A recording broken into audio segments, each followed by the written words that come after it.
The vision was an ambitious high-altitude record attempt.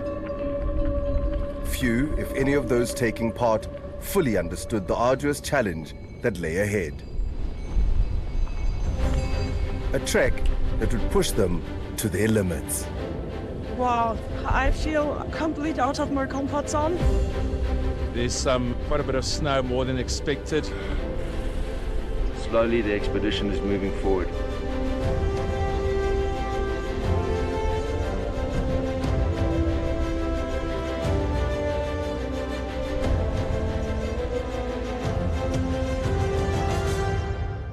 People said we were crazy. We have to do something. Wow, that's mad.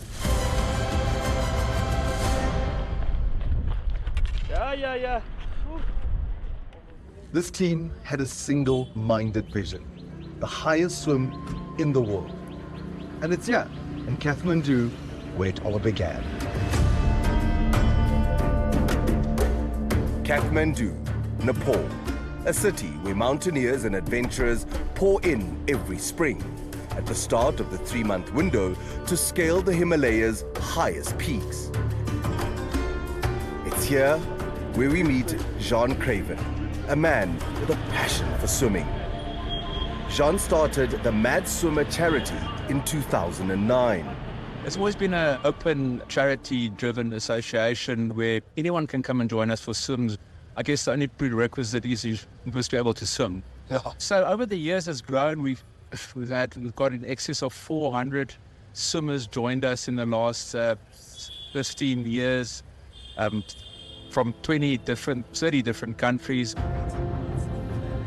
In 2015, Carte Blanche met up with the Madswimmers in the Andes Mountains in South America, where they set a new world record, the highest altitude swim at 5,900 meters.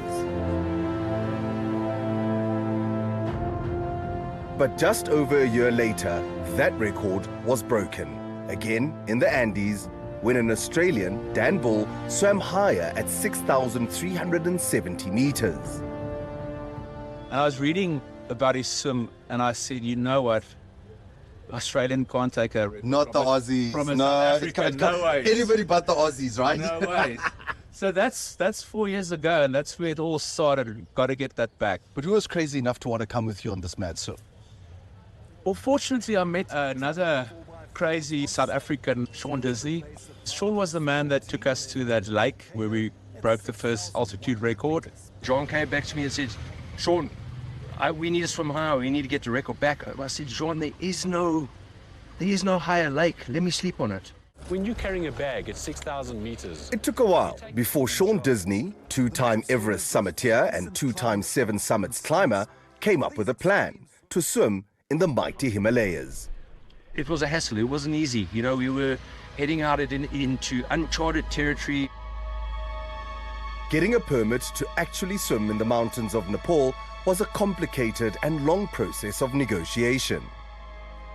Originally, we were supposed to be swimming on Mount Everest at 𝗀𝗵𝗶𝘀, but the Nepalese government declined that. So they put us in the back corner of Nepal, said, go do your thing. We're not quite sure what you're doing. And that's how we ended up heading out onto Putha Hiunchuli in the middle of nowhere. The swimmers who joined Jean to swim higher than anyone has done before were for the most part ordinary people with no climbing experience. Cool, I'm gonna go hike that I've never hiked before. I'm gonna go swim in ice water that I've never done before. TV presenter 𝗃𝗏 du Toit. And I'm gonna do that for over a period of months and see what happens and hopefully get something positive out of it. I'm open to challenges. I want to do something difficult to show people the possibilities of like the human spirit. Filmmaker 𝗃𝗏𝗏𝗃. So I was like, sign me up. They're joined by an experienced swimmer from Turkey, a doctor, and a cameraman. Okay, so gloves, check. Jacket, check. Crampons, check. But you know what? No matter how much equipment you get, nothing could have prepared these guys for what they were about to face. Mike, it was so intimidating when we went into this gear shop and they were saying, okay, 𝗀𝗃, you need a snow boot, harnesses, you need an ice axe. We're from South Africa. And they kept mentioning, like, guys, things never go according to plan, so whatever you think you have planned, cut it out of your mind, and whatever happens, happens. After a short flight into 𝗃𝗃, the first step of their journey was a nerve-wracking 17-hour jeep ride to Denai. That's the most hectic drive in my life, so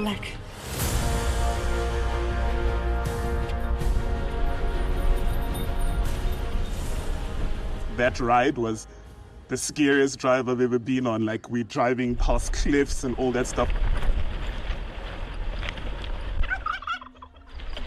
In Denai, the Madswimmers were joined by 21 Sherpas and a caravan of donkeys before they embarked on a 138-kilometer trek that would take them to the peaks of the Himalayas and hopefully an ice-cold dip. I think initially it was just kind of absorbing everything and just taking in the sounds and the smells and the beautiful nature. I have this funny thing in my mind constantly where people go outside, go hike, go enjoy the nature, but all you hear is...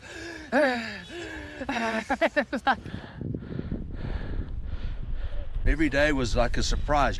These guys are swimmers, not climbers. How hard was it for you to get them safely to the top? You know, Jean has a lot of experience in the mountains, but the rest of them haven't. And, it's like starting from scratch. Every day was touch and go. I couldn't tell you if we were going to make it or not. 3,000 meters, done and dusted.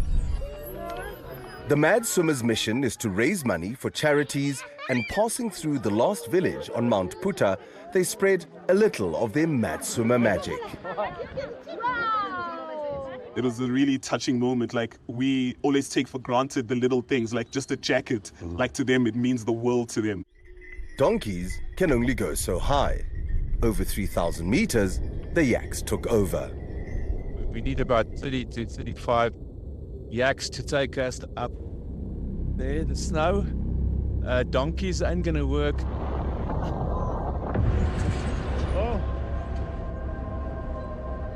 Were there any life-threatening moments? I'm generally a book for sports, but we started ascending, and then the only route to our base camp was across this monster of a mountain. And I remember asking our Sherpa, so how do we get across that? He said, no, well, we're just going to go over the top. I said, can a yak go over there? He says, no, not. And I got a bit worried.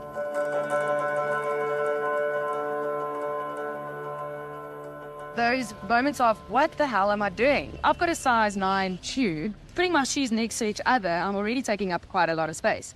If you are on the top of a mountain and the ridge is as narrow as the 2 feet next to each other, it's like 2-3 kilometers down. And I remember my walking stick going, and I touched a rock, and the rock started going down. And I looked at that rock, and I'm like, please let that not be me today. Listen, I've done a beach swing and jumped out of a plane with a parachute, but this was next level.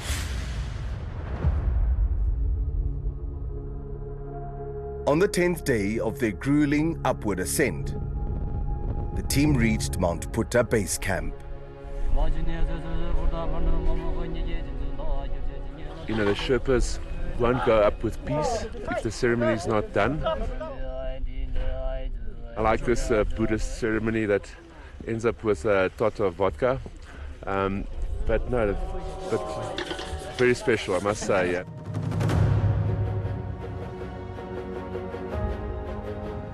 The oxygen levels drop drastically the higher you go. Madswimmer's always been around team and not I. So you've got a bit of team pressure. But you also have to come face to face with yourself. Those last 2 days, just before we hit our highest camp, Camp 2, was one of my toughest days. Yeah. It was 400-meter climb, mostly with crampons. We had some fixed line. It was snowing. The weather was bad. I was just like hoping my teammates get there. It was digging deep. Yeah. And then the really mad part. The swimmers passed the last body of water at 5,900 meters, not high enough to set a new world record. For the highest swim, the team had to create their own pool. I'm cold and I can't breathe. Everything you see is just mountain ranges, and then you look to your right and then there's a little ice pool waiting for you. Pumped, psyched.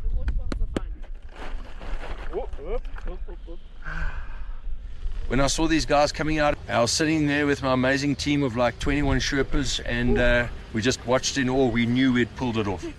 In the highest, most expensive swimming pool in the world. We swam in 𝗃.7, which is chilly. 3 minutes, not too long. But with sun on your back and having had 3 weeks of pain getting to this height, it was bliss. An expedition of unexpected twists and turns comes to an end. The mad swimmers aren't experienced climbers, but undeterred, they struggled through the harsh 15-day ascent to complete their mission, a swim at the highest ever altitude.